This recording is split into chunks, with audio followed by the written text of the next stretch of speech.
Hi, Mike from Doobly-Do Woodworks. Just finished the Hamill serving cart, which I'm going to show you real quick, give you a quick overview before I go deliver it to the customer. I was commissioned to do this piece because the customer lives in a condo, and they like to go down to a community pool area for the entire building that has barbecues and all that kind of stuff. And it requires them to bring all of the stuff down from down the elevator and all that sort of stuff. They have to go across several thresholds. So this particular cart had to be designed so that it would handle some fairly rough terrain. A terrain being a pavered terrazzo sort of patio area. It was built using, I went with 4-inch casters up front and an 8-inch pneumatic tire. These tires are actually air-filled, so the whole thing is pretty stable and will have some shock absorber type characteristics built in with that. 2 quick simple shelves and a single 4-inch drawer with a full slide extension. Maple butcher block top, and the frame is out of oak and the top is out of maple. On the far end, you've got a condiment rack that's been built into it, and then down below is a wine rack as well, because the client happens to be a bit of a wine buff. So the condiment rack is fairly deep and fairly wide. However, with the specifications that the client gave me for the dimensions that I needed to stay within, the footprint I need to stay within, the handle ended up being a bit of a problem. Because to give it enough room for them to be able to put condiments in behind, it would have pushed the handle outside of the footprint. So to keep it within, it was end up going to shrink this space that it had down to less than what I had originally planned.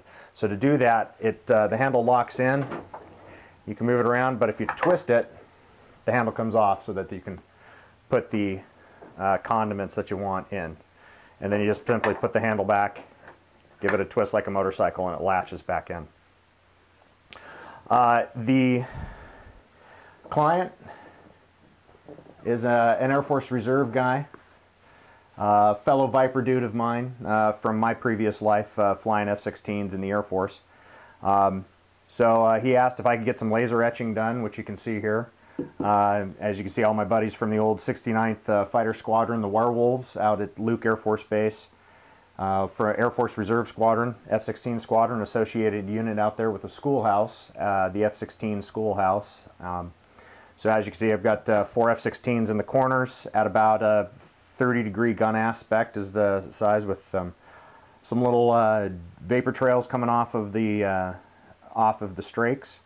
And then the 69th's unofficial patch logo with the 2 F-16s and a 2-circle fight. With their smoke trails carving out the 69th for the fighter squadron. This was done by Laseresque in Tampa, Florida, Mr. Bob Argus, who did an outstanding job, as you can see. And their laser, that's one single pass with the laser, which ends up digging it down in the maple, ended up burning it down about 2 or 3 thou in depth. But you can see it came out real sharp, and I'm really happy with how it finished. The frame itself is finished in, was left natural, as in no stain, but was simply clear coated with several layers of satin polycrylic, and the butcher block top so that it would be food safe in case they wanted to use it as like a cutting board surface. It basically has about 5 layers of butcher block oil, Watco butcher block oil on it. And finished that way. So, all right, it's time to go deliver this to the Hamills and to all the bros out there in the Werewolves in the 69th Fighter Squadron, and anybody else out there in the Viper community or anywhere in the Air Force fighter or bomber community. Come look me up at Doobly-Do.com, and if you want any great gear with some cool laser etching and stuff in it, we can do that. So, thanks for watching.